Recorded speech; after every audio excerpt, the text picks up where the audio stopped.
Gamers with Jobs conference Under call the for February 3rd, supervision of the 2016. I'm your host, Sean Andrich, and joining me here this week, we have Julian Murdoch. Pew pew, shooty shooty. Pew pew. Yeah, that's we just played some Dirty Bomb, so that's what that's for, I guess. I know what that is. Also joining us, Mr. Sean Elysium Sands. Great, good. I'm liking this show. I think if we could just keep... In fact, if you guys want to not use English and just make noises, that'd be fantastic. And finally... Under the supervision of the controller at Mentar. From esports, I always want to say daily, but it's today. Community. From Idle Weekend. From the... Come on. From the Bronycast, Mr. Rob Zachney. All right, everybody just be cool. There's no reason that anybody has to get shot here. Just chill out. We all work together. We can all get off this rooftop alive. There's not actually. Let me be clear. You're not actually doing something called the Bronycast. I like that he just kind of rolled with it. Actually, I mean, I've heard there's gold in them Brony Hills. And so I think I actually have no idea whether you are messing with me right now. I love that. You know what? I think he is doing a Brony podcast. Because you are like the master of understanding and capitalizing on a genre. So if anybody was going to pull it off, it would be Rob Zachney of Rainbow Dash Radio. Greetings, controller. This week, we are going to be talking about video games, including The Division. In fact, all the games we're talking about, we had a hard and fast rule. They have to start with the, or we're not allowed to discuss them. And we're going to get caught up on some emails this week. So we're going to do some extra emails, and that's going to be our show. But let's go and talk about video games. And I think we have to talk about The Division first. Do we all play it? Nope. All but Sean Sands. Not Sean Sands. I'm waiting. So I'm waiting. I don't get a big kick out of jumping into betas like that. Controller, but our labs are staffed. Tell me I'm wrong. I don't know. I got a code from NVIDIA, thank goodness, so I didn't have to pre-order because I've been really unsure about The Division. Partially just that sense of a game that's been delayed a lot. It's really been strung out over years and years, and also just the incongruity of an RPG first-person shooter that is grounded in a real place with real people, but still has health bars and numbers flying off enemies and bullet sponges and the whole thing. I wasn't sure how it was going to work out, but it turns out it's pretty good. It's pretty good. The thing I'm most upset about, honestly, how can I be upset? I mean, I played all day today. From when did I ping you, Sean? Like 11 o'clock this morning or something? Yeah, something like that. And I ended up pre-ordering it, installed it, played until about 7 tonight, so about 6 hours, going back and forth with my son, sort of hot seat swapping, whatever you call that. Hot swapping the seat. And the single-player game, I'm actually fascinated by, and there's a tiny amount of it in the beta. Like, you can play an hour, maybe a little bit more of the single-player game, and it feels very much like the last iteration of World of Warcraft, where you're playing in an open world with other people around you, and there's missions happening in the city, etc., but you have your own base that you're building, and you're going out and doing things to get stuff to make your base better. And the more you work on your base, the more bonuses you get out in the real world, and which is very much like what was it called? The Stronghold system. Sean is this close to breaking in here and being like, "Sir, I knew World of Warcraft. World of Warcraft was a friend of mine." World of Warcraft. You, sir, are no World of Warcraft. It's kind of like it's a little like Hellgate London in a weird way. Actually, this is the game that came to mind when you were talking earlier. It's like a proto Hellgate London that takes place in the Die Hard universe. Yeah. Just to bring the focus, like just zoom it out a little bit here. The concept is that New York has been decimated by some kind of perhaps weaponized infection. And so the city has been mostly evacuated. There's still some civilians around, and you're part of an elite, quote-unquote, Tom Clancy, the Division crew. And you go in, and it's your job to clean up this city. You and all your other rugged individualists with your trendy hiking boots, khaki pants, and fancy hats. It really is like North Face saves the world. That's really the aesthetic. It really is. It really is. Down to the patterns on the climbing ropes. It really is. And so there are two aspects of the game. There's the PvE aspect, which is an open world, really beautifully rendered New York City in the middle, in the winter time. It's really looks incredible. Controller, we'll probably talk a little bit more about that. And that's like PvE, walking around, kind of like Destiny, walking around. There's missions that'll come up on the fly. There's main missions to do, and those are instanced. So when you get to a building where there's going to be a mission, like in the beta, you go into Madison Square Garden to rescue a doctor to bring over to your home base. That's just you. Yeah, and then so when you get there, you can actually choose to do like matchmaking to get a party together to go do it, or do it solo if you want, or you and your friends do it. You can pick the difficulty of the mission, and then you go in. But it's all within the world, basically. There's no load screens there. And then there is a dark zone, which is where the real game is, as far as I'm concerned. The dark zone is a no man's land where the infection is still really holds sway over the whole area, so there's really no authority in there. And the dark zone is where you get the best loot. It is a free-for-all. Like in the PvE areas, you can't kill other players. In the dark zone, you definitely can. There's a whole karma system in place, so if you kill players, you go rogue and you become a target for other players. And the key, like the game flow in the dark zone, is basically you're out there either alone or with a group of people. You're roving the land, you're going to landmarks, you're killing NPCs and enemies, you're doing the same kind of stuff you do in the PvE world. But when you get loot, because it is a very loot-driven game, it's infected. So then you have to take that loot, go to an extraction zone, call in a helicopter. The helicopter comes in after a couple minutes. You hook your loot to a rope that drops from the helicopter, and the helicopter flies off, sanitizes your loot, and then it's put in your stash for use later. But when you call that extraction, everybody in the area knows an extraction's been called, and they know that there's somebody who has loot who wants to extract it. And so all of these players converge. Some of them have loot they just want to extract peacefully. Some of them have no loot, and so you're pretty sure they're there to shoot somebody. The thing is, the moment they open fire on a player, they become rogue, and then anybody can kill them without repercussions, and you'll actually get points for doing it. Yeah, so there's this weird standoff situation at extraction zones, and that's kind of the game loop. Go out, do missions, get stuff, go to extract, experience the tension of all that. Well, and I think you're selling the rogue system short, because the rogue system has actually a couple layers. If you accidentally just like shoot somebody, because friendly fire's on, right? If you actually just shoot somebody, you'll be rogue for like 15 seconds.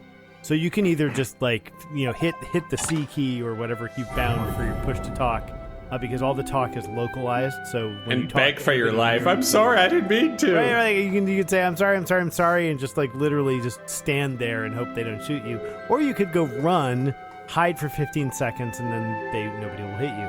However, if you keep shooting people, your rogue level goes up until eventually you become most wanted, and you get a manhunt tag on you, which I believe never goes away. Like it will once you're dead. Yeah, once you become a griefer, and it's clear to the game that you were there for killing other players, you can find somebody who's been marked for manhunt anywhere on the map. So like everybody knows where you are if a manhunt's when you been kill called. somebody who's got a manhunt tag, you get a lot of their stuff, including you steal a bunch of their experience. So their level goes down and your level goes up. So it's this really interesting dichotomy going on between getting loot by doing the PvE stuff in the Dark Zone, which is hard, or going and hunting the rogue players where you get a bunch of loot doing that, or just being a jerk and going and killing everybody who's got any loot anyway and hoping you can pull it off. The other thing that was a little surprisingly interesting to me is that groups are limited to 4, and I don't know if that's ever going to change, but right now you can have 4 people grouped up in a fire team, okay? And the interesting thing is, like, after you kill someone, you're marked, and the thing is, they can respond very quickly. So you can have the people you just killed sort of try to race back and intercept you and get a vengeance kill on you before you can sort of steal their stuff and put it on the chopper and get it taken out. But the other interesting thing here is that no groups are going to be that big. Not everyone's going to be affiliated with... there's not clear affiliations. There's a lot of strange groups wandering through the Dark Zone at any given time, which means when bad stuff is going down, and maybe you and your friends are trying to wait for the heat to die down because you murdered some people accidentally on purpose and have stolen their stuff. When you're just like waiting for things to cool down, you can see the guy you just killed. He comes back, and you're like, well, just ace him. You gun him down, okay. But what about those 2 or 3 guys who just showed up and started walking into the building around the same time? Those that dude's buddies? Like, are those guys here to kill you? You never know. You don't know. Yeah. We had a situation where our friend David did not keep his cool during a situation where we were going back and forth with this like one guy, killing him, and he's coming back and trying to kill us. And we finally like sort of got it to die down. Even without me. But right as like the last firefight was sort of tailing off, a couple strangers wandered in, and everyone's like, just chill out, just leave it alone, like we're good, like these guys are strangers, and then you hear like boom, and then an explosion. He turned around, he's like, oh god, they're coming right at me. Yeah, and so suddenly he's killed like 2 more strangers, and suddenly our cooldown timers are 2 minutes. Right, because if you're in a group and one person shoots somebody, everybody in your group is now rogue. But it was really cool. Like you don't know. So even within those situations where like you're a rogue, there's still this uncertainty as to are these people after you or not. There's still that. And I think the environment lends itself to that uncertainty because, in most games like this, like in a Rainbow Six Pirates type on game, nearby. like there's going to be marks on the map. Like these are the bad guys, these are the good guys. Everybody's got a triangle over their head. It's blue or it's red or whatever. Here, you walk into a strange alley and there's 3 people at the end of it. And initially, you don't know whether or not those are other players, whether those are NPCs. Right? It's not incredibly obvious. You can sort of tell by what they're wearing, but it's dark or maybe it's, shadowy. So there's a lot of uncertainty around every corner. And there have been many situations where I've walked in and you also don't know whether somebody is intending to go rogue, but simply hasn't hit the flag yet.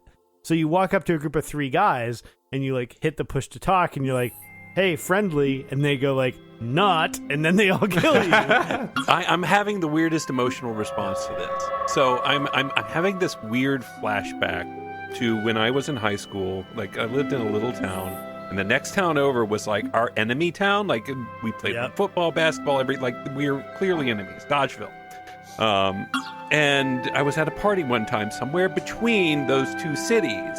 And we're all like there, and then these 2 guys we know from Dodgeville who are on the, always on the other team come in, and that is the emotional response I'm having, which is like they come in and everybody's like, wait, is this shit still cool? What? Exactly. Cooler, are we getting into a fight? Is this going down? Which way is this going? Like that is the feeling I'm tapping. This is the first game in a long time because they do really good with the in-game voice. So if players are just chattering amongst each other in the area, if you're close to them, you'll hear what they're saying, kind of like the old Splinter Cell directionally. games. So you may not even see them on your mini-map yet, but you'll hear a bunch of guys having a conversation like over the next garbage truck. Right, and by listening to that, you'll know if they know each other or not, if they're friends, if they're enemies, if they've just met each other, if they're strangers.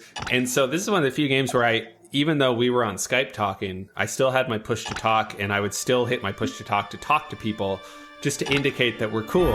And everybody is being, if you are cool, everybody's being polite, right? Like the first time I played when I was alone, I ran into a guy and then 2 other guys, and none of us were in a group, and we were all just kind of chatting. And so we just formed a group, and then we were a posse at that point. But it's tense because one of the people in the group didn't use voice, wasn't talking, so you just don't know what mute guy is going to do when it's time to extract. I had this exact experience where we were trading off with my son, and he had gotten a whole bunch of loot. And you can have sort of 6 loot items before you pretty much have to go to extract it. And you can't just walk out. You have to successfully go through this extraction process, which takes some time and leaves you vulnerable. And so we went to this extraction. We were in a group of 4 total puppies, and we're getting there, and there's that moment where like, oh, okay, I guess we're just sort of waiting, because sometimes there's bad guys that spawn at the drops, etc. And of course everybody's coming in because somebody's going to try to take your stuff. And one of our guys drops out of the group and then goes rogue and starts trying to kill us.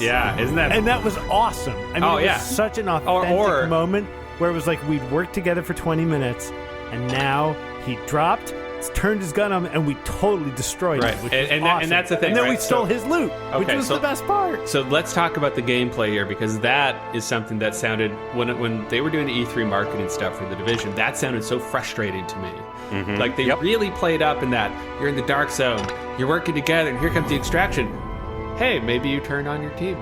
Like they talk about like doing that, like it's a totally valid thing to do. And that sounded nuts to me because I'm thinking about this like it's Rainbow Six Vegas or Rainbow Six, like a Rainbow Six game where 3 bullets and you're dead.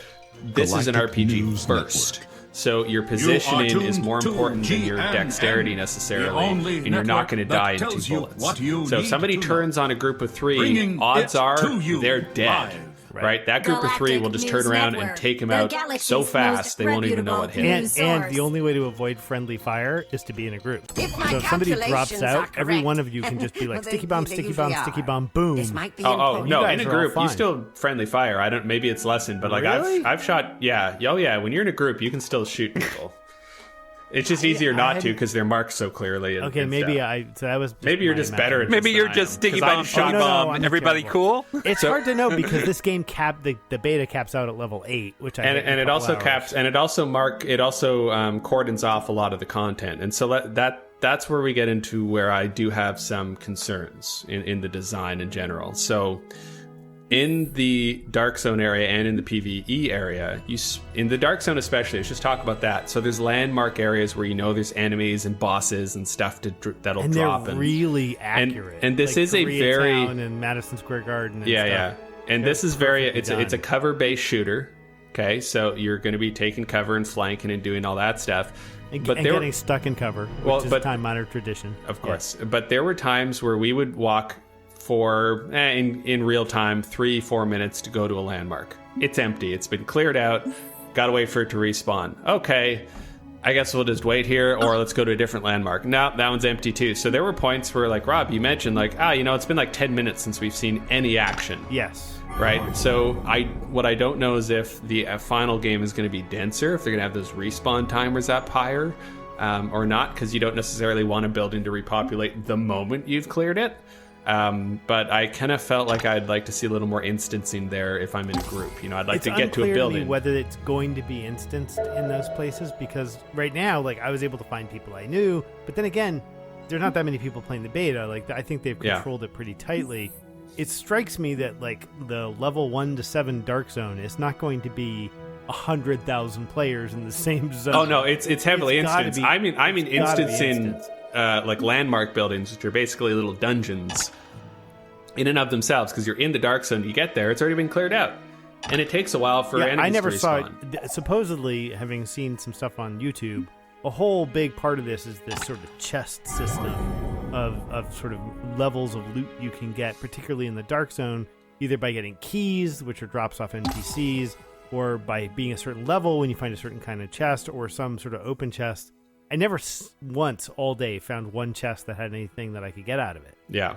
I mean, I know what they look like because I watch people do it on YouTube. Yeah, well, they do a lot of like open world gating. You need different respirators to go into different contaminated areas and things like that. So I'm concerned about enemy spawns. I'm concerned about downtime in both the Dark Zone and in the PvE areas. I'm also a little wary of how much PvE content there's going to be for people who do not want to get into the Dark Zone stuff. Because Dark Zone has its own currency, it's got its own items, it's got its own everything. It's like it is its own beast in a lot of ways. But the social of playing in that Dark Zone reminds me of playing DayZ, where you're out in the wilderness. But DayZ doesn't even have systems built in for all this. DayZ is just like, you walk into a house and there's a guy there with a gun. You're like, is this guy going to kill me or not? And then you both kind of like do a little animation dance at each other and you decide to be friends, and then you have this whole emerging story that comes out of that. And then he kills you anyway. Well, that's the thing. So a guy like in the Division, this guy killed me,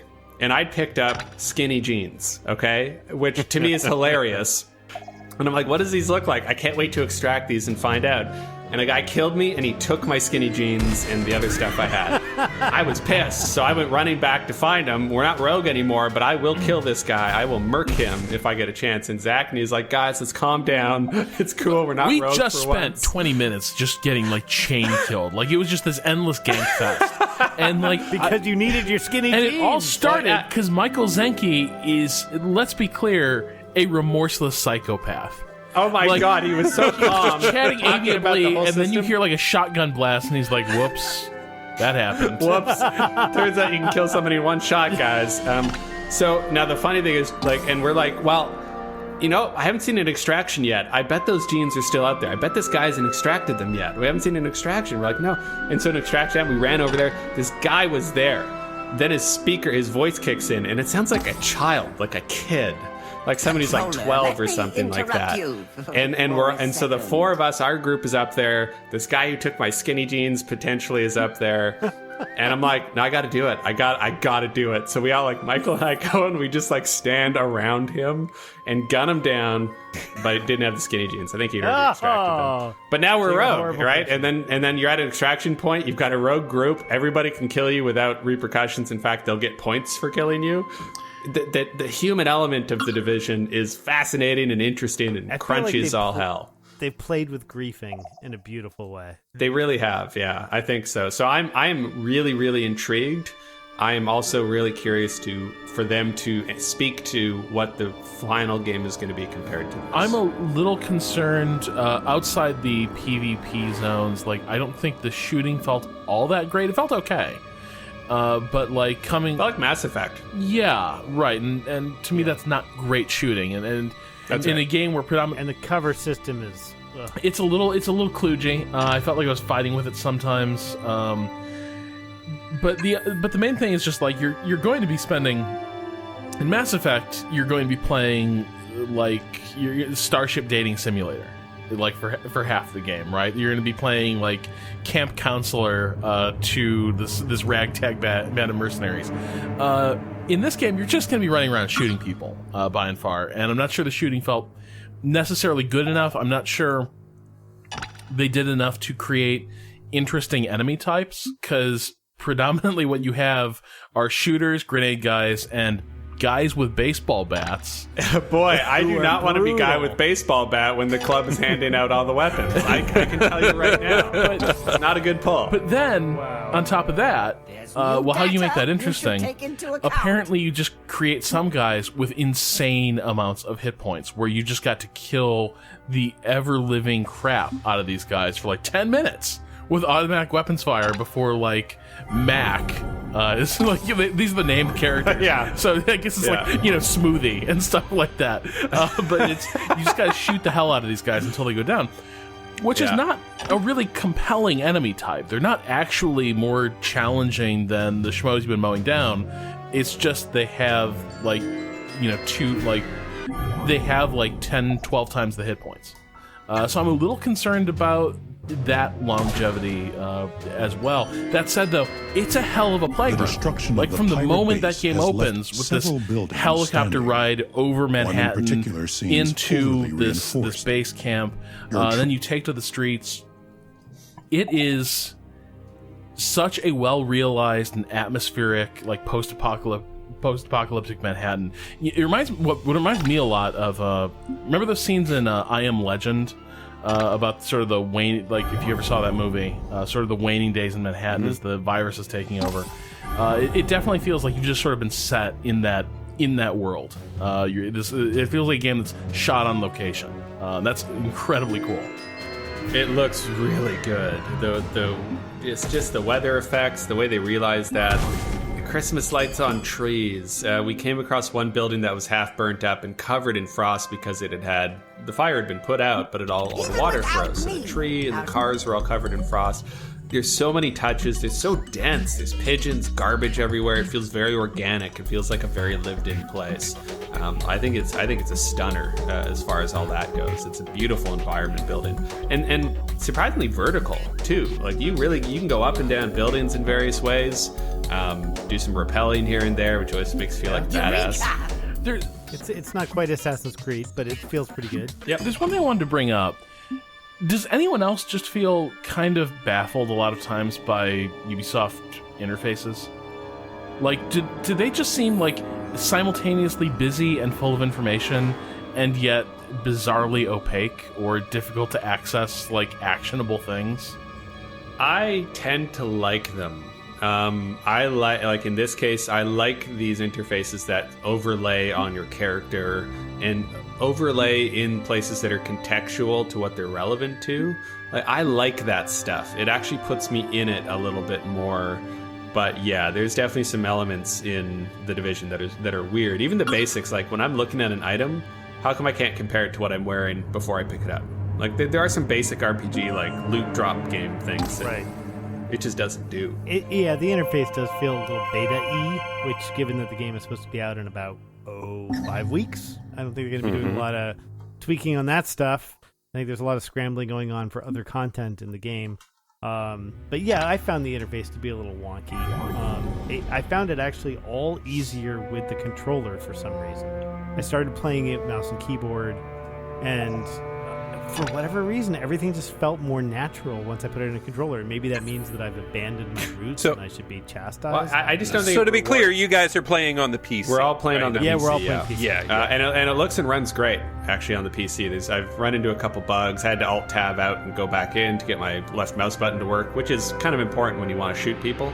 But otherwise, it runs great, and it looks awesome. So that's the Division coming out for PS4, Xbox One, and PC. The beta's only this past weekend, so I don't think maybe they'll crank another one out before they launch. But I don't think they have anything else planned. I bet they will. I'll bet they will. It could be 5 weeks. Yeah, we'll see. Before we get into The Witness, Sean, I'm actually very curious about this. You've gotten back into the Old Republic. Yeah, I just, so it's been a while since I've been in the World of Warcraft headspace, but I was feeling that kind of MMO itch a little bit. But really, what I wanted out of it was kind of a game to play, sort of an RPG, story-driven. Like the thing that drew me back into the Old Republic. I happened to watch like an ad or a trailer or something for. What do they call it now? They released a major update, and now they're calling it the Old Republic Knights of the Fallen Empire. They've had this sort of huge expansion, and in fact, you can restart the game, and I don't know if it's just if you subscribe or not. Start a character at level 60 as opposed to going all the way through, so you can jump right into the new content. I didn't do that, actually. Restarted from level 1. I will see how it goes. I will at some point for sure play the 60 plus content, whether I start a new character and make it through. Visually speaking, and just sort of, interface wise, the game hasn't really held up terrific. Like, maybe I'll get into the new Knight stuff because I know they have like chapters. Like they're really going in for what was the best part of the Old Republic, which was essentially this big, long BioWare single-player story campaign that you can go through. That's what I want to do out of it. Knights of the Fallen Empire is broken up literally into almost like chapter things. So I don't know if they released them in a staggered way, but I think they're all out now. And it really is encouraging you to kind of get into the go back and redo sort of the single player story. I mean, of course, they still have, PvP and they have raids and they have all this different stuff. But it seems like sort of the lifeblood of the Old Republic, at least if you're more of a casual player, is that they've added this another sort of huge chunk of story on from where the game left off. At its max levels, so I'm eager to play that. I haven't, I didn't want to jump ahead to 60 because, and I feel like this was true. The Old Republic is just a lot more finicky. Like, it has a lot more skills and different things you can do. But I will say they have cleaned up the skill interface a good bit, and that it feels much more like, oh, now I'm building this type of character and I don't have to make all kind of weird choices. It's like, here's your next spell, here's your next, attack move, whatever, which I almost prefer. But yeah, We'll see if I'm. Ask me again next week or in 2 weeks if I'm still playing, and that'll tell you. That's kind of that's the interesting question with the Old Republic. I like that they've chosen to lean into the storytelling stuff, because that was one of the big differentiators when they launched, and it sort of fell off. From what I understand, it kind of ebbed a little bit, and the market's kind of moved on a little bit. So I like that they decided to just say, we're going to go to what we'd originally pitched this as, which is just a really long Knights of the Old Republic single-player game in an MMO. Yep. Yeah. So that's what ultimately brought me back into it. It just intrigued me. I just had this sort of spur of the moment where it's like, man, I wonder if that held up. So I don't know. I hope it does. But interface-wise, visuals-wise, I would actually say if you take a game like World of Warcraft, they've actually done a better job of slowly and incrementally improving the core of the visuals and the system itself. The Old Republic, right now it looks kind of old. I don't know if the post-60 content got a facelift, but the pre-60s content certainly could use one. The a little too old Republic. The showing its age Republic. Yeah. It's funny, like that launched long before Lucas sold to Disney and everything. Totally. Right? Like it's an interesting 4 little years? relic. I want to say 4, maybe 5 years. It's been a long time. Yeah, it's been a long time. Last game on our list here of games to start, The Witness. The Witness. You said that a little bit like duh. Wow, Honestly, fitting. The game makes me feel Duh, like. Witness. Oh, fitting. Duh, Witness. That's more my approach to The Witness. After 7 years, the newest game from Jonathan Blow since Braid, and it is The Witness. If you don't know, it is actually, I think Jonathan Blow's actually mentioned, it is somewhat inspired by Myst in the sense that you're on a big open area landmass, you're walking around an island, and there's puzzles to solve. It just turns out all the puzzles happen to be maze puzzles. And the brilliance of The Witness is how it takes the concept of a maze puzzle and remixes it and forces you to think about it in all these myriad different ways.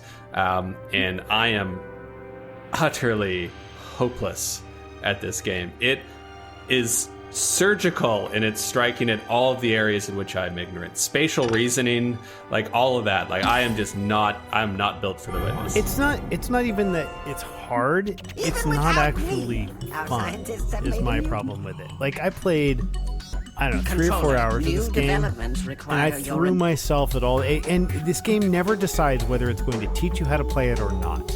And that to me is the problem, right? It has moments of Valve-like teaching where you walk up to some puzzle, you have no idea how to do it, you sort of push your way through this little maze, and you know, you hit a button and then you have a cursor, and you just basically use your thumbstick to drive the cursor around the maze. And if you get it wrong, it actually sort of shows you some sort of highlight to say, oh, here's a thing you missed. And so you can intuit fairly simply, oh, this is how you solve this kind of maze puzzle. And it gets you through some of these puzzles with a nice sort of quasi-intuitive tutorial. And then you'll just walk up to some other puzzle where, as far as I can figure out, you probably needed to finish something else all the way on the other side of the island before you have any idea how to do this one over here. So maybe you're supposed to spend 10 minutes walking in the other side of the island, which it's pretty. I like the art direction. It's got that kind of garish, over-the-top, bright colored art style, and almost cel-shaded in a way. That's cool, but mostly you're walking pointlessly from place to place with no story behind it. Occasionally it unlocks something that is clearly intended to be the, aha, you worked on this puzzle, you get this little story beat. Except they're terrible. They're not interesting environments. There's no interesting story behind it. And look, I wrote one of the most gushing reviews I've ever written in my life about Braid. I mean, it's like 5,000 words long and invokes Daniel Lusky and the Bible. I mean, I have nothing against games that are up their own ass this far. I loved Braid because it was up its own ass this far. This game does not deliver on that promise to me at all. So, Sean, you talked last week, I wasn't on the show, but you mentioned to people that I got a refund on Punch Club. Yes, yeah. Which is the worst game in 2016. I feel like I'm just mediating this conversation now. Yeah, no, I'll just continue it. Like, you and Corey have not appeared on the same episode, and like next week, maybe Corey. Yeah, we may never, actually. We'll just keep sniping at each other about Punch Club until 2017. I sought out a refund for The Witness. I was 102 minutes in, which puts me 18 minutes short of the 2 hours. Again, and it's no fault of the game, to be honest. I don't feel that visceral. I don't have that visceral reaction that Julian has. I don't feel like it's boring or unfair necessarily. I think it is exactly what it strikes out to be, and I think it's incredibly clever. When I solve some of these puzzles, I thought, like, holy shit, this was really smart. Like, this is really interesting. I feel really smart for having solved this, but I had that feeling like an hour in. And I'm like, it's only going to get harder. And this took me half an hour. This is not going to be a fun game for me. And I'm not willing to beat my head against a wall for $40. Like, it's just, I won't, or even more, it's like 50 Canadian. I can't justify it. Like, I could not justify it. I mean, I've hung on to crappy games that I wasn't enjoying and have not been moved to try and return them. Like, well, Steam makes it easy. Yeah, that's the thing. Okay. Steam makes it easy and virtually painless, although it does. So I should have bought it on Steam. Although it does ask you to justify why you want to refund it, and I had to just say, I'm too stupid for this game. I typed it in. I am too stupid to play this game. Period. Send. Give me my money back. I am fascinated to hear this because this past weekend on Idle Weekend, Danielle Riendeau and I were talking about this game, and we're kind of amazed that most of the critical reviews we were seeing were like universally positive. And what kind of amazed us is the game seems sort of inherently divisive. Like, this is a game that is really it is taking a stand. You're either going to be good at this kind of game, you're either going to beat your head against it, or your progress is just going to stall, and you're going to sort of be going in circles. And it has a very particular authorial voice that is sort of omnipresent throughout. And these are usually things that I think people have strong reactions to, and they won't all be the same reaction. What sort of struck Danielle and I is that, by and large, the people who reviewed the game sort of immediately granted all the game's premises, like, these puzzles are genius. They're wonderful. What a delightful game of puzzles. This is amazing. What a beautiful game of such meaning and such intent. And immediately, like, that is a worthy effort. And what's interesting to me here is this is the first time I've seen now sort of a group of people talking about the other side of that experience, where you just don't like it. Look, I don't want to make any assumptions about how a reviewer responds to this game or anything like that. What I will say is I've played games like this in the past, and I've definitely had a feeling that if I say that I don't get it or I don't like this, I'm not going to be allowed in the smoking room, swirling the brandy, and thinking about how smart and creative video games are. Like it just, there's a certain element of, like, the only way not to like this game is to admit what an idiot you are. And I'm very comfortable doing that. I just couldn't figure this out. It doesn't hold your hand. Yes, there are some times where it starts you on a very simple version of a premise, and then it slowly works its way up into more complex versions of it. It does teach you in spots, but there are times where it teaches you on one part of the island about something that'll be relevant on the other part of the island. And if you didn't happen to go at it in the right order, you're just going to be stumped and annoyed. And it's a game that just demands more patience of me that I'm willing to give it. But the puzzles are self-contained, right? It's not like because you didn't solve X, then Y is unsolvable. Well, it's more like you haven't been taught how to do Y. Yeah, exactly. You just will have no idea.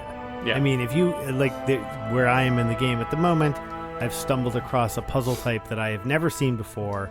I spent 45 minutes trying to work through it, trying to intuit it from puzzle mechanics I had learned so far, and reached the point of wanting to sledgehammer to my fancy OLED TV. I mean, it don't hurt baby. And I won't hurt baby. So the thing is, I would be okay with that. Like, I like hard puzzle games, right? I sit here and try to solve the cryptic crossword every Saturday, and I fail probably 5 Saturdays out of 6, and I'm okay with that. I don't mind not being good at something. but the payoff for when you get one of the big ones is so bad that and so irrelevant that I don't care, right? And I get that there are these story beats they're trying to deliver. I just think they're so weak that they're not a good payoff. Whereas in Braid, which I think is a relevant comparison because it's his last game 7 years ago or whatever it was, the payoff of all the story beats was fantastic, right? So you could throw yourself at a level for half an hour, and the payoff for figuring it out was enormous. And here I feel like the payoff is, hey, here's a dumb picture. But, well, that's the thing. Like, isn't the sense of accomplishment the payoff? Because when you do cryptic crosswords, it's not like it's not like you get a story delivered to you by a bird. I get that, but I actually don't find it that way. I find when I finally solve one, mostly what I'm thinking in my head is, you asshole. Yeah, when I'm done with them. Yeah, like and that's kind of the trick. I think I hit my breaking point. The specific point where I decided The Witness was not for me was a puzzle where it's the maze, and so when you go to do a maze puzzle, it'll snap the camera in to fill the screen with the maze. And so there was a puzzle where you need to offset yourself from the maze block, go into the cursor mode, offset from it, because that way you've got some elements in the background of the maze puzzle lined up properly. Then you draw. You've lost me. I know, it's hard just to for the explain. record. Okay. Yeah, so like normally a maze gets snapped right in the middle of your screen, flat 2D plane, and you just solve it, right? And there's some rocks out in the water. And there's also no, as far as I found out, maybe this pays off 8 hours into this or something for some masochist who's going to put their toes in the vice for that long. There's no reason that these puzzles are here, right? So the comparison to Myst is apt in that, hey, you're walking around the giant place with puzzles, and it's an island, and it's got an interesting art style. But there's never any reason why there's this cavalcade of maze puzzles on panels. It's like walking through the world's worst Second Life level. Right. And but we don't, like, that's the thing. We haven't finished it. We don't know. Like, we actually don't know. It could, if I'm for all I 3 or know. 4 hours into this game and I'm sitting here going to all these panels, it's not like there's no story I can tell you about why some guy named Bob put together 100 panels to show me how to do puzzles. Well, actually, after you put 100 Jonathan. panels together and you finish those, that releases the cyber demon, and you get the rocket launcher. What a twist. Yeah. So it just drove me nuts. I don't mean to be so negative about this. I'm sure there are people out there for whom this is the perfect thing, where they're getting that endorphin rush after solving every one of these puzzles. It's just This really does sound a lot like Everybody's Gone to the Sudoku book or something like that. I mean, that's oh my god, that's exactly, this is Everybody's Gone to the Rapture with Sudoku every 20 minutes. It is somewhat like when you're playing. It was the original BioShock that had like a pipe dream mini game, right? Like you walk to an area, but it was always optional. Now it's not a fair comparison because again, like we say it's maze puzzles, and yeah, it is, but it does get very complex very quickly and very. Again, like when I figured out this perspective thing I was talking about that Julian wisely stopped me from talking about because it was boring, like when I did finally figure it out, I thought, oh, that's really interesting. Like what an interesting way to take that whole maze puzzle thing and just twist it a little bit and still continue to work within those constraints, because I do like that. But yeah, not for me. So hopefully that refund goes through and I'll spend it on something I'll play for more than 2 hours, hopefully. So there you go. That's the games we've been playing and beating our heads against. We'll go ahead and take a break, and when we come back, your emails.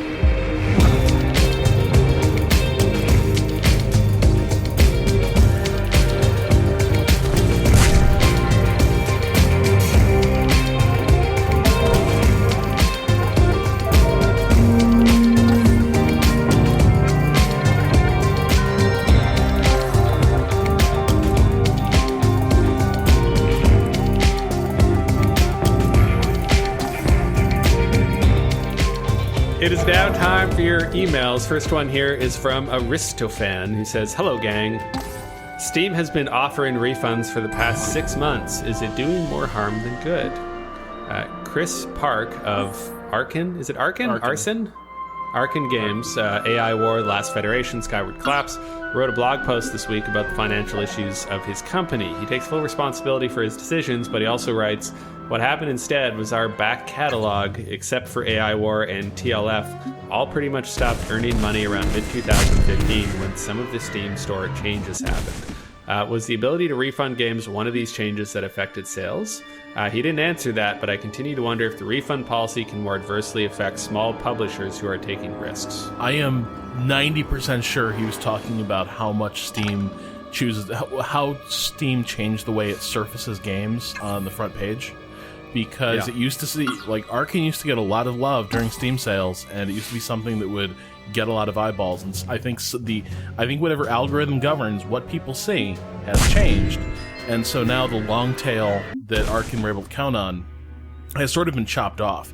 I think if it were refunds, he would have said we got people buying our game, but they're returning it, because that's a separate issue. I'm pretty sure Chris Park is talking about people getting to those games. Yeah, well, I don't think I wouldn't have bought The Witness if I didn't know I could refund it. I just wouldn't have bought it because just looking at some video, I watched Giant Bomb play it a bit, and I was like, I don't know if this is going to be the game for me. You know, I want to appreciate something like this, but I don't know if my brain is just set up to enjoy it. So I got that knowing I could refund it, and that was like a consumer confidence thing. Like I felt, okay, it's a $40 puzzle game, I'll give it a shot. And I did, and I didn't like it, and I could refund it. So that's awesome. I don't think I would have put the money down if I didn't have the option. So at least in that case, I think it's good. I think it can affect small publishers if they're making a game that's only 2 hours long. Yeah, I think that's probably true, but I mean, I think it also...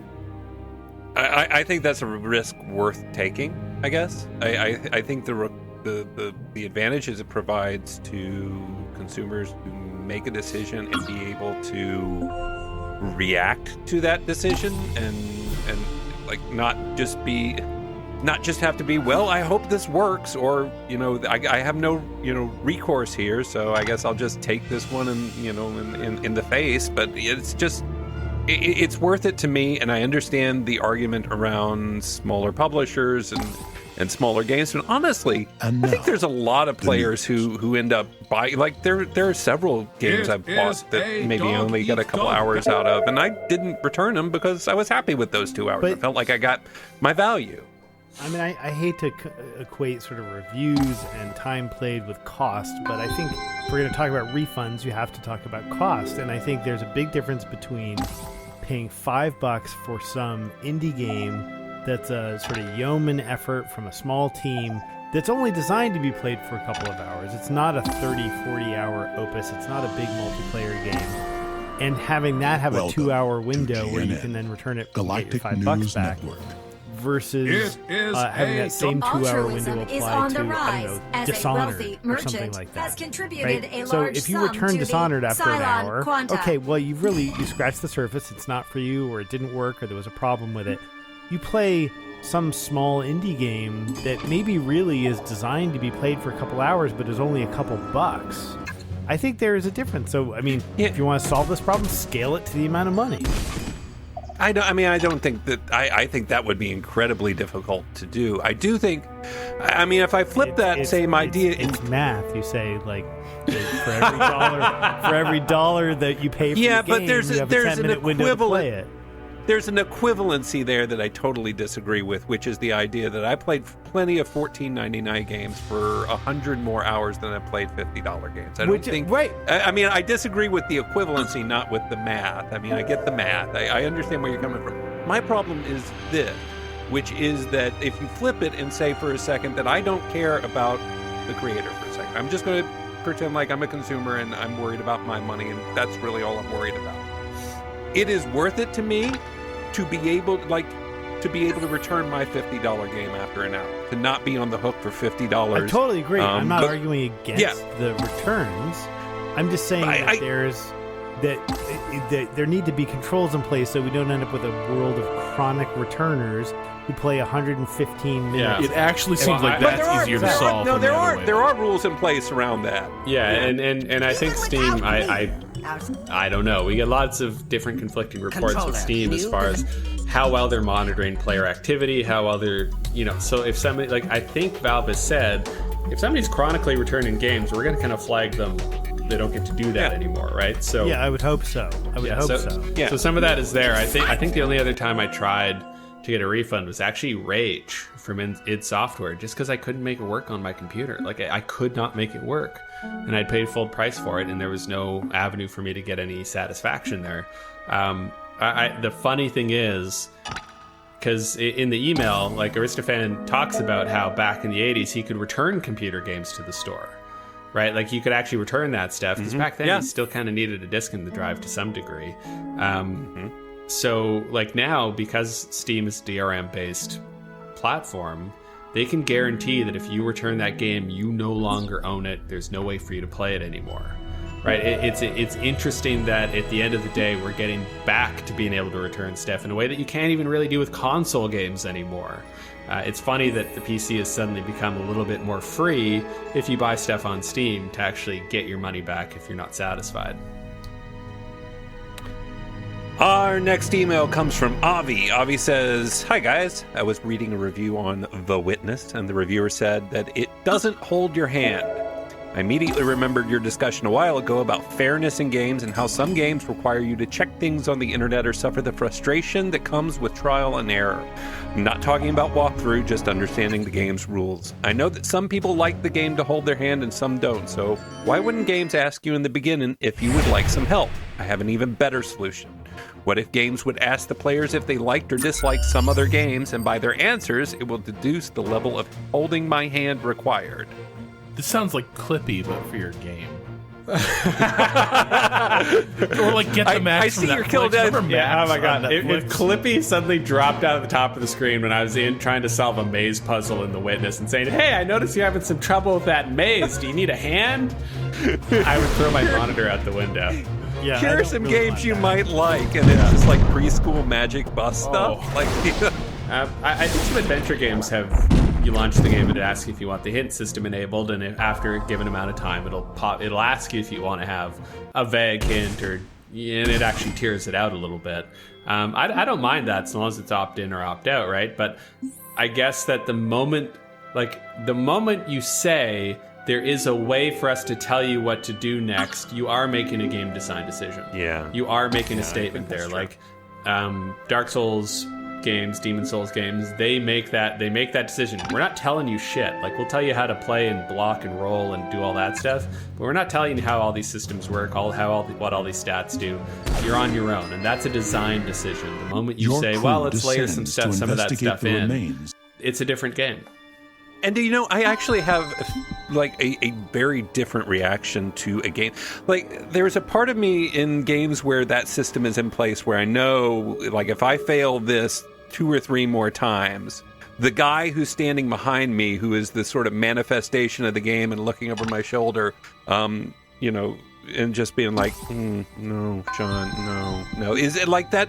Like, there's almost this kind of weird pressure of, oh God, if I fail this again, the game's going to ask me in that really condescending way, hey buddy, hey, you wanna just skip this one? Because we can just skip this one. Or It's Ninja all right. Gaiden, after failing on a boss fight 3 times, he'd be like, do you want to play Ninja Dog mode? Because we can just drop the difficulty if you like. It's like, It gets my back up. It gets my back up. It does, and it like, I become prepared for that response, and I don't know. I think in a practical way, this just seems like a lot of additional work to try and plug into every. Eureka! I have something. Our next email comes from Jobin13, who says, "Hey, I was just wondering if anyone on the show has had a chance to try out Time Stories, which is T.I. You get the idea. I'm sure Julian Didn't will know want what to it finish is. that one up. Huh? Which, yeah, come on, how many periods do I need to say?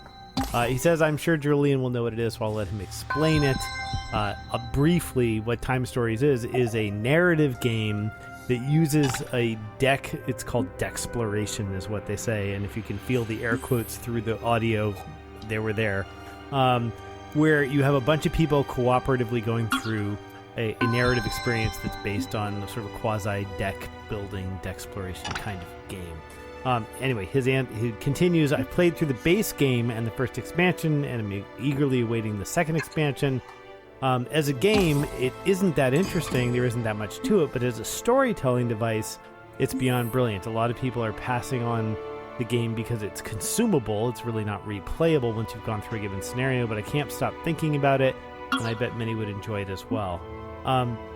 So, I feel a little bit like we're on thin ice here because friend of the podcast, Rob Davio, I think is sort of the progenitor of these kinds of consumable games where you sort of go through them once and you explore all the story that's being told, and that's what you're doing. That's the legacy system, which he did with Risk Legacy, and he did brilliantly with Pandemic Legacy, which is just fantastic.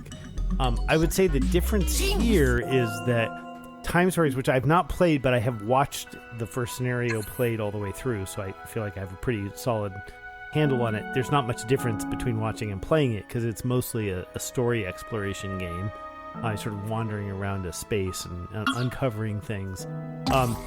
It has that feel that I think we're all looking for in these kinds of games, which is the same feeling we get out of like a great Irrational game, a BioShock or something like that, where you're letting a space tell a story and you're exploring it at your own pace as opposed to just having it all laid out in front of you.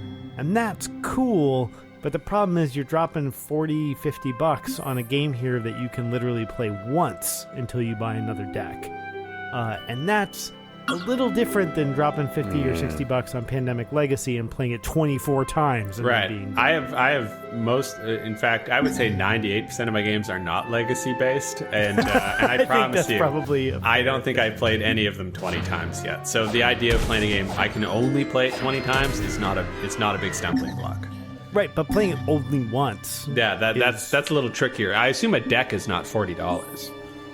Well, the base game is $35.95, something like that, which includes one scenario, which is a little bit like buying Sherlock Holmes Consulting Detective and getting one case. Ugh. Right, and I think the expansions are only supposed to be like $10 or something like that. Again, I don't own it, I haven't bought it. I'm sure I may be wrong here. Maybe there's 2 scenarios in the box, but I'm pretty sure I'm right and that there's 1 scenario in the box, which is super cool as long as you're going to hand it to a friend so that they can play it through again. Yeah, it sounds like a game like it's like a food processor. You get really excited about it, you use it once, then you give it to somebody else because you think they'll use it more. You just keep handing it along. I just never want to hear the word exploration again. No, I every time I it just matter.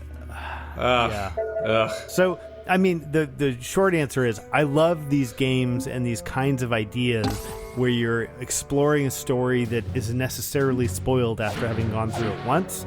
I think that's a really intriguing idea. I think that Time Stories probably pushes it a little too far to the extreme. It's certainly not something I'm planning on buying at this point because I'm not sure what I would do with it since I've already seen the first scenario. Current ranking well, I could play it when I come visit. I mean, you could buy it just for the joy of others. I suppose selflessly. I suppose I could.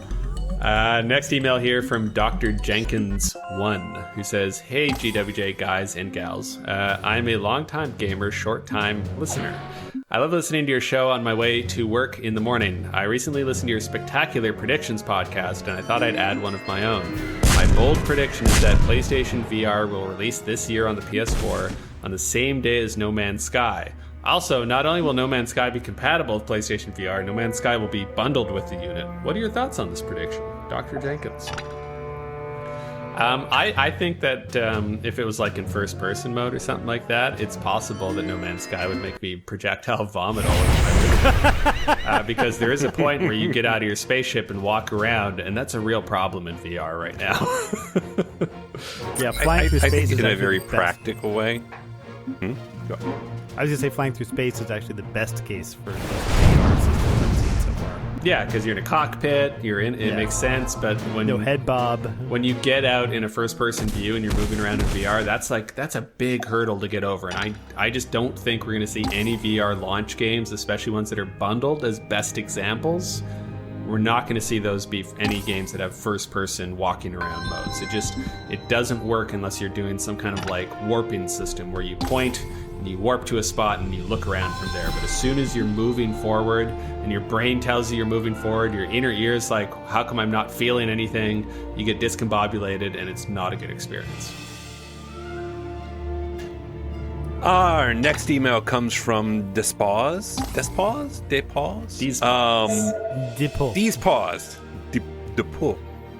While traveling for Christmas vacation, I got mostly caught up on my GWJ backlog.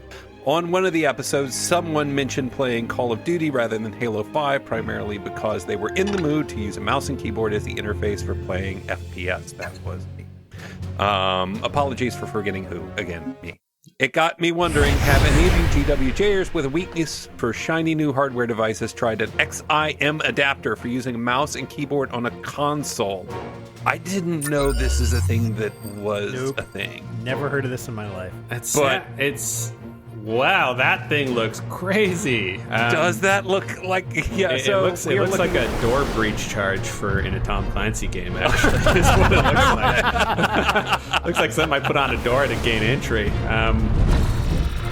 Interesting. But yeah, interesting. The practical upshot is still problematic for me, which is because most of the time when I'm using a console, I'm not near a place where I can set a mouse and keyboard. So you kind of have to create a space for this interesting looking brick, and then two, to actually play that way. But man, at the same time, I am intrigued. Yeah, it's interesting. My first thought was that like console shooters, like a shooter made to be built with played with a controller, has a dead zone. Like there's a certain amount of auto tracking, there's a certain amount of tweaking around that to make that feel good on a controller that isn't actually conducive to a mouse and keyboard, which is very much more one-to-one. But yeah, I'm watching gameplay video of someone playing with a mouse and keyboard on a console game, and it seems looks like a PC game. So I don't know. Yeah, it does. I've gotten to the point where, honestly, I'm now really used to using a controller. I mean, I started playing The Division today, mouse and keyboard, and then I ended up just playing it all with a controller, and I don't know whether it's my old hands or what. Maybe I think it's actually more that they figured out how to make all these games work really beautifully with a controller, because that's what most people are playing them on. I mean, also the other factor is a lot of these games are designed first and foremost for the controller, and a lot of them don't feel quite right with mouse and keyboard. And I would say the Division kind of falls into that category. Like there's a lot of little keystrokes that just feel completely unnatural and kind of weird. The same way the Assassin's Creed games are. The first game was totally playable with mouse and keyboard.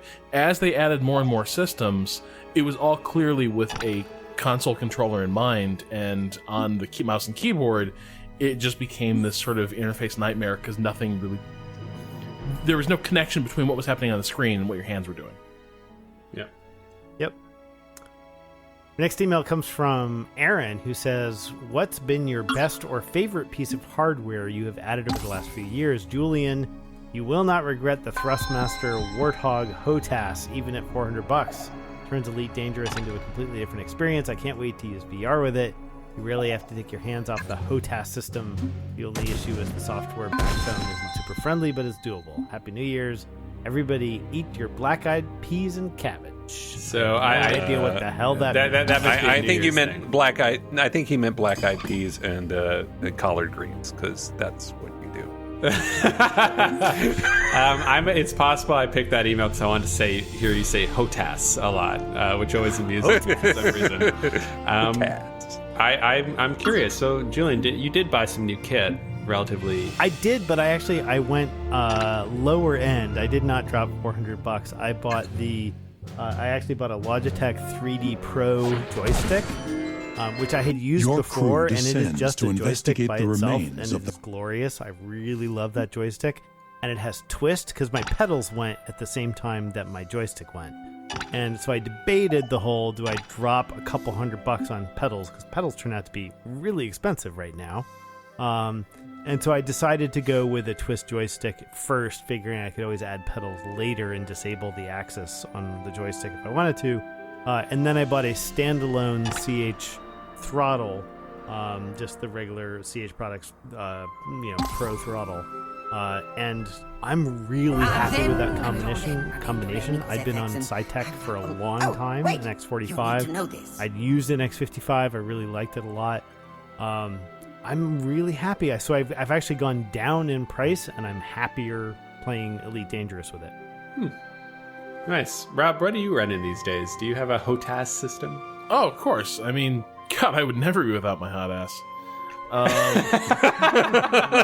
actually, so my Well, at least we got that out of the way. Look, like Sean had been just kept like teeing it up and just like giving us puppy dog eyes, waiting for somebody to do Somebody, it. please. Yeah. Somebody Just somebody please pronounce it the way he wanted to hear it. Are we not saying honest anymore? Are we really not saying honest? Everywhere I go.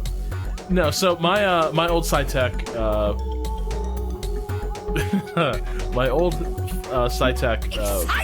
throttle and stick setup, it finally went. You can't even say it now. But I sort of agonized over how to replace it because I never actually particularly warmed up to the previous SciTech set. I really like the X55 Rhino, which you tried and you said you also liked. There are issues with the build quality, I gather, from some reviews online. I got a really good set. It feels like a much, much more expensive flight stick than it actually is. All the parts feel really great, and playing Elite with it was really fantastic. Like, once I had taken the time to customize my controls completely, it turned into a situation where I was able to basically do everything without ever taking my hands off the throttle and stick. You're like, and there's something really satisfying about like flicking a switch to deploy landing gear, or like there's something really fun about sort of all the knobs and switches on the on a good piece of flight sim kit. Controller, let me interrupt that's you what I'm using, and I for a find second. it adds the immersion. It adds to the I'm a real spaceman fantasy. Oh yeah, you feel like a badass when you do all that stuff. Like it's and you match it up with like any of the voice recognition stuff where you like actually are telling the computer like deploy landing gear, and it does. I was super fun. I was playing with Track IR, and so I was like just looking at pieces on the interface to highlight menus and stuff, and then using like a switch to navigate through them, and I was like, yeah, I am this super empowered, like I come from the future to fly this ship with the power of my mind, with my gaze. Oh man, Rob, where do you land on the whole VR thing? Because you said you're teed up, like you're one step away from putting on a VR helmet and being done. Yeah, I mean, my position, never leaving your bathroom ever again. Yeah, pretty much. My position, like, I am excited for VR. Like, I understand there are a lot of reasons to be skeptical about its viability as a business. There's a lot of reason to be skeptical about the odds of any one of these becoming like a standard, a must-own piece of hardware. There's a lot of reasons to be skeptical about companies sort of rushing to jump on that bandwagon. I get it. Every time I played like the Eve spaceship game, Valkyrie, it was more amazing than the last time. That experience, I played that a lot in various conferences. It was always amazing. I think as people figure out more things to do with this, it will just get more and more incredible, because I am a sim gamer. Like, some of my favorite memories are things that I couldn't have done. Remember, like, the first time you played Silent Hunter 3, and you'd be like doing a patrol in the North Atlantic, and you'd surface your sub at night, and you'd stand watch with your crew. Like, imagine doing that in a VR setup, and you're like, it's 1943, and you're a sub captain, and it's Da's boat, and you're looking at historically correct constellations in the sky above you in the North Atlantic. That's all I need. That's all I need from life. I just need to keep bringing new people on the podcast, like just slowly chiseling away at Sean Sands' will, like just a little, like another lick on a lollipop. What's your problem, Sean? Did you see that recent Doctor Who episode where he's punching like a diamond wall over 1 billion years? Just saying. That's how long it's going to take. Yeah, we'll see about that. All right, our thread of the week, now that we're done with our emails, is from Aaron D, and it is the XCOM 2 catch-all. And this is just really, it's just a moment for me to mention. Even without XCOM 2 is out this week, y'all. It's out on Friday. How did it happen so soon? Oh my god! Does that worry you? Does that worry you? No, not at all. Okay, good. The game feedback's been great. People are really up on it. They've given it to modders ahead of time. They're saying all the right things. And if you go to the gamerswithjobs.com forums and go to our XCOM 2 catch-all, one of the people who work on XCOM 2 on our forums, he is Tykl, Tykl. His custom tag is knife, arrow, face. Because if you play games with him, he will kill you a lot. He's the lead graphics programmer, and so he's not risking his job. He's not saying anything he's not allowed to say. But once the game is launched, he's very interested in getting feedback and talking to people and talking about the game, and everybody's very excited. So if you're excited for XCOM 2 this week, make sure you go to the forums, hit the XCOM 2 catch-all, and get in on that fun, because I think it's going to be good. So is he the guy who put the boobs on the I'm snake? excited. That's a great question. I think that's a question for that thread, actually. Lead graphics programmer. It's different than it's not an art designer. Okay. So that would be that'd be someone, that'd be an art designer. I mean, he may have been involved in getting it there, but he probably didn't paint it. Maybe there was a vote, but who knows which way he voted. Yeah, well, we'll get into that. So obviously we'll be talking about XCOM 2 in the very near future. But before we close out real quick, I do just want to point out, we don't talk about it a lot. I was looking on iTunes real quick, and I just want to point out that the Gamers with Jobs conference call has 499 reviews on iTunes. So that's like one short of 500. Just saying, could be you. We're not generally big traffic whores here. We never pinch anybody for But that. is it 499? I have to tell you, and Sean, you know this about me. I'm literally on just like the precipice of just like I just need. You're gonna that do your number. own review. You just want it to be a big round number. Yeah. To move, and I actually have been looking at this for about a week or two. Just driving yourself crazy. Somebody, please. It's like the telltale heart just beating. No, in your I don't think office. I've ever reviewed us, so I'm sure I can jump in and just push that number over the top. I honestly, like 2 weeks ago, I've been like, no, let's save it. And right now, no, just please, somebody. 1 star. The neediness and Somebody insecurity validate of the host, coupled with their obsessive compulsive disorder. It's just 1 star with like, here, Sean, are you happy now? And I'll be like, yeah, actually, I'm pretty happy. Yeah, I'm good. Thanks a I'm lot, good. bud. And then vote that one up as most useful. So an iTunes review is always nice and appreciated. So that I guess that helps our exposure. I don't know. I don't know. I don't think about those things anymore. I don't know. I guess it's a luxury. I think Jeff Kanata would say helps our discoverability. Discoverability. I like that. Yeah, he's the master of that stuff, which That's we true. apparently have not cared about in a decade. Give or take, yeah. So that's Jeff Kanata. Do it. Before we wrap up, I just have to say happy birthday to our own Julian Murdoch. Oh, Happy thank birthday. You. Very sweet. A spry... And it's almost my 10-year anniversary at the site. I know. Yeah, pretty much bang on. close. That's right. Yeah. And you even wrote a little article on the front page, so we know it must be a special time of It's year. been a long time. Yeah, it's like once a year, Yeah. just crack that nut open and pull out what's and you inside. still owe me a Sleep No More article. I'm going to keep asking for it. till it Oh, I'm happens. totally going to do one, but it's going to have to be so spoiler. That's fine. How many people are going to At actually this point, get I to New think York it's to safe. see putting it even out there is spoiler. All right, I'll do it. Yeah, you will. All right, so that's going to do it for this week. On behalf of Julian Murdoch, Sean Sands, and Rob Zachney, you can check out on the Bronycast every Wednesday. Production by Jonathan Maybe? Downen. I'm Sean Andrich. I got to Google it. We'll see you next week. A star will soon go supernova. Here.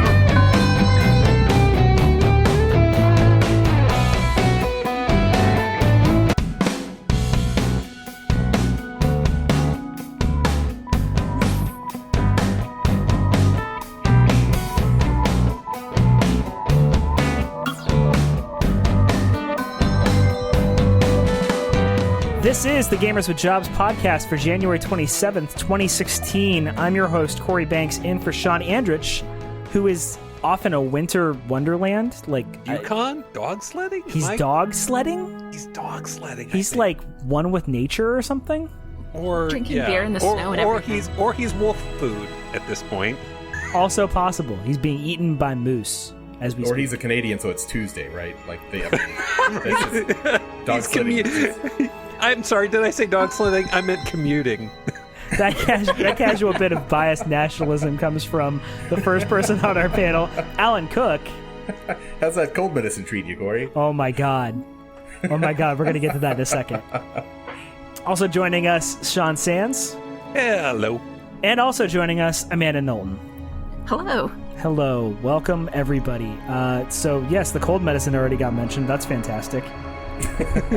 Glad we're jumping We're all into that. rooting for you, buddy. It's been a long week, guys. Here's what I love. You told us, like, the cold medicine's kicking me. I got the flu. Like, any of us could have been, like, stepped up and been like, buddy, I got you. I'll host. But no, we all wanted to see it. Not a single person. No, we wanted to see a power through. Yeah. I just think nobody wanted to, like, compile the emails and actually think about important things to say. Like... Let's not think too long on that. That's fair. It has been a long week. It's been a long week for probably a lot of our listeners as well, and that's what inspired our topic this week: snow day games. As we record this, the Northeast and I guess the Midwest, and I'm not really sure on my geography of how the United States works, but there are places here in the United States that are under what I've heard is 11 billion inches of snow. Alan, how much snow do you have right now? Well, we only got half of 11 billion, I think. Okay. So we got like a foot and a half. That's not that This is bad. Kentucky, so we have one snowplow that we share across the entire state. I hear this. So it was rough. It was rough for a lot of us. That guy is pulling some overtime, though. He is. Yeah. He is retiring after this year. He is going to Hawaii after this is all done. So, because of Snowpocalypse 2016, we wanted to talk about what are the best snow day games you have. What kind of games do you like to play when you were stuck at home and don't have anything to do? And God, hopefully you have power. Does it change the type of games that you play? That sort of thing. Also, we have your emails and a thread of the week. But first, we're going to talk about video games that we're playing right now. And I want to start with Amanda. What have you been playing? I've been playing my Dragon Age, which is I'm always going to be playing that, so it doesn't count. But I've also been playing Oxenfree and Aviary Attorney. Now, I know you guys talked about Oxenfree last week, so there's not too much I want to add to it. But I feel like my take on it was completely different. I love it. I loved it. I've gone through a couple of playthroughs already with very different endings, and I happened to get a really fairly rare ending. And I don't want to give away too much of the details of what happens at the end of the game, because I think it's a nice little Easter egg that you get. But I know that the ending that I got was rare. And having discovered that, I want to go back in again and play it and see what other endings I can come up with. And so that's been fun. And I definitely get Sean's sort of reservations on sort of the distance and pacing of the game, but I think it's if you're welcome to, or if you warm up to that pacing and the level of sort of distance that you get from it that turns it into kind of a radio play, it opens up quite a bit. And I think that multiple playthroughs are intended for a game this short. A couple of hours is a pretty average runtime. Do you think it was just a matter of expectations with Sean? Because it sounds like this game grabbed you from the beginning. Yeah, well, the art style. There's been some comparisons to Kentucky Road Zero by other people other than myself, and I definitely saw that there. I was hopping when I first started it.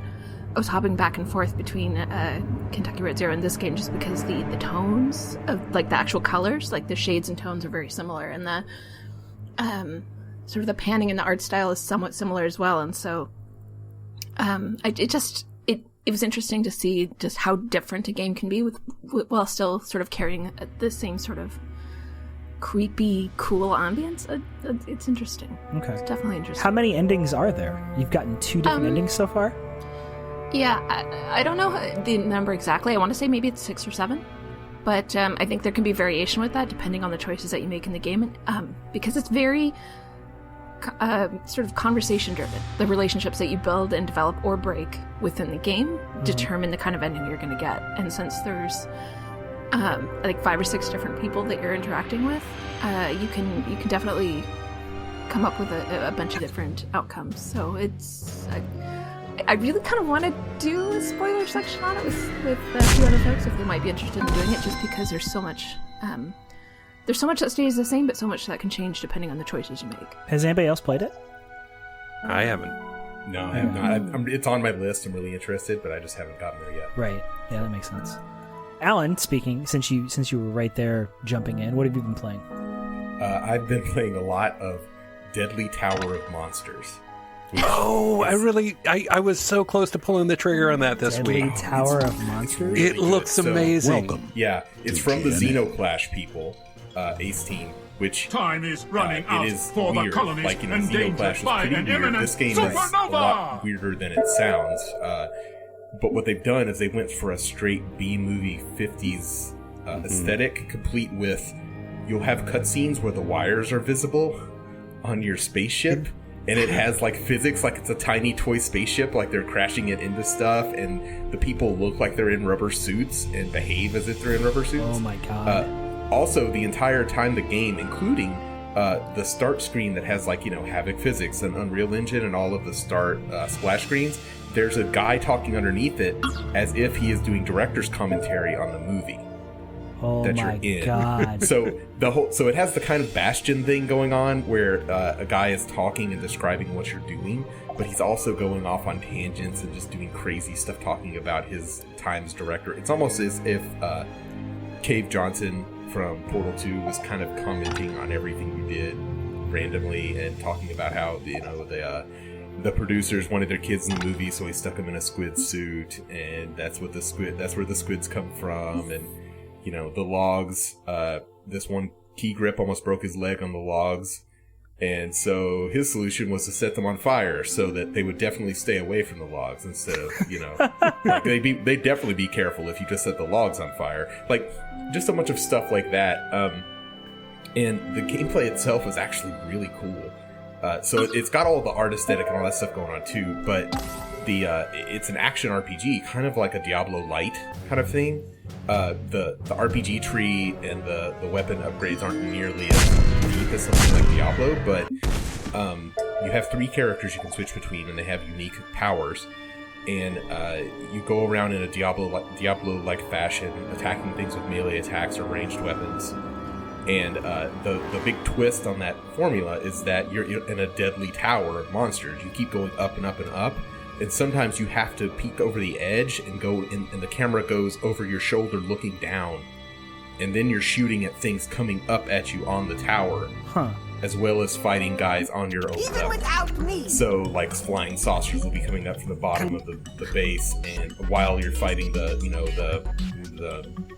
gorillas or whatever is on this current level of the Deadly Tower of Monsters, and it feels really good to, like, pop over and do some sniping at guys and then come back around and start hitting people with melee. It's a really good twist on it, and then all the other mechanics are really solid. Like, I had a lot of fun just running around killing things in this game. I love the art style of this. I would just, you know, watching the trailer, even just kind of seeing like some of the enemies look like they're stop motion. Yeah. Like they're, you know, it just to kind of give it this texture. It has this sort of color palette that's a little off and a little fuzzy, like, you know, like almost like it's been, like old film. It's I can't wait to play. There's this thing I've started the trailer over again where, like, the rocket, like, crashes into the tower, and it looks like it's like that old Thunderbirds, like, marionette puppet show. Yes, right. Exactly. And it's got a, like, almost every 50s B-movie sci-fi trope in the game, and they all look authentic. You know, like, they're not trying to make a realistic version of 50s B-movie, like, they're just trying to make it look like a 50s B-movie. So the art style is amazing.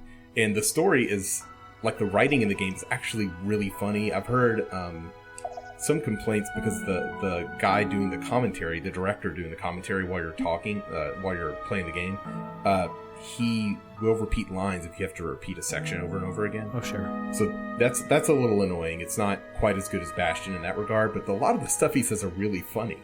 So I didn't mind it that much. Did you finish it? Yeah, actually, I beat it today. And it's really, and I mean, it was worth it to get to the ending, honestly. The ending was better than I expected it to be. So I'm seeing this is single player only. Yeah, and it's a, let me see, I beat it in about 15 hours. Whoa. So, So first off, all you've been doing is playing this. Yeah, shame on you. Go clean your room. This is my snow. It's my snow day game, man. This has been I got snowed in, and that's what I did. You got 2 inches of snow. You just said 12. That's same. Different. Same thing. Welcome. But he doesn't have any equipment to deal with it. It might as well be 11 to go. Supernova event. So that is. I was going to repeat the name of the game, and I just lost it. That is Deadly Tower of Monsters on Steam. It's probably fit back up to $15 by the time you're listening to this. No, it'll still be $10. That's kind of cool. I'm into that. Yeah, Very for cool. a $10 game, it's great. I really enjoyed it. Awesome. Sean, what have you been playing? I've been playing Homeworld Deserts of Karak, so I wasn't one of the lucky ones who got fancy pre-release keys like last week's crew. So this was my chance to dive in, and we did cover it quite a bit last week, so I'm not going to rehash grounds except for one to say that just I totally agree with Rob and Sean's interpretation of this game. It is really, really good. It is a really, really good game. It is a really, really good homeworld game, even though it takes place on this this kind of two-dimensional desert. It just has the elegance and the kind of the moments that are very homeworld, like where you're where you're going into something and it does a cutscene and it does that kind of it pans down into like the letterbox and it kind of has that sound effect that's very homeworld, that kind of sound effect, and like everything about it is great. It nails it. What I do want to talk about, what I don't feel like we talked a lot about last week, is just how it plays. Just how does it stand up as far as being a real-time strategy game? Putting aside all this sort of lonely